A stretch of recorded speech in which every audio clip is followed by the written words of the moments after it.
Hello everyone! Ayan, so for today's video ay tara at samahan niyo po akong magluto nitong ating ginisang pechay.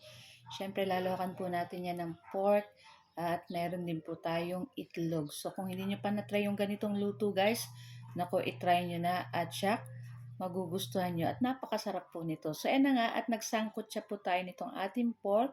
So yung ginamit natin pork dito ay may konting taba-taba para mas masarap. Ayan.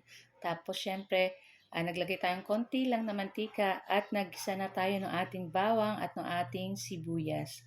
So, gumamit lang po pala ako niya ng 2 pirasong sibuyas, saka 4 cloves na garlic, at 2 pirasong kamatis. Ayan, pig-slice ko lang ng ganyan.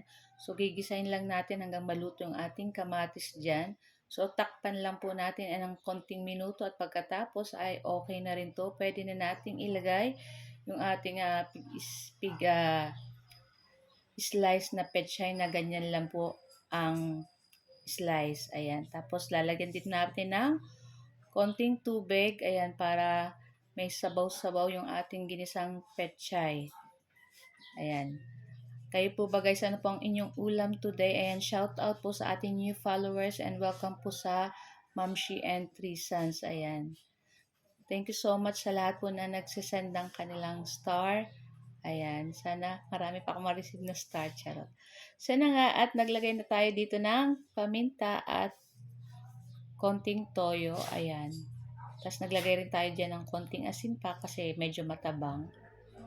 Tapos, ayan, halu-haluin lang natin. So naglagay tayo dyan ng 1/2 teaspoon na sugar or 1/4, ayan.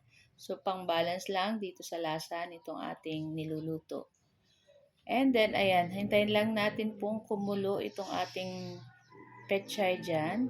Nako, itong ganito guys, pwede na rin natin yan iulam. Pero, pag naglagay po tayo ng itlog, ay nakakadagdag pa po siya ng sarap dito sa ating pechay. Tapos, kung may bell pepper pa po kayo, pwede nyo lagyan sa huli para mas mabango, mas masarap. Kaya lang ako guys, naubusan ako ng bell pepper, kaya hindi na ako nakapaglagay. So, ayan na nga at okay na rin to guys. So, lagay na natin yung ating itlog na 2 piraso. Kaya kung ako guys, lutuin nyo na rin to guys. Naku, napakasarap. Nagustuhan to ng aking 3 sons kaya lagi ko tong niluluto guys. Ayan. So yung pechay guys, masarap din to sa sardinas. Ayan. So yan na nga at hahaluin lang po natin dyan yung ating 2 pirasong itlog hanggang mag-combine dun sa ating nilulutong ginisang pechay dyan. So, madali lang naman po itong maluto, guys. Maya-maya ay okay na rin po yan.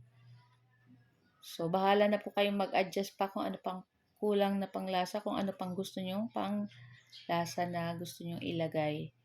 Sa akin, okay na po yung lasa. Tama-tama na to para sa akin. So, ayan na nga. At luto na rin to guys. So, pwede na natin i-transfer sa ating mangkok. At ready na rin po kaming kumain. So, guys, thank you for watching and see our next video. Ciao!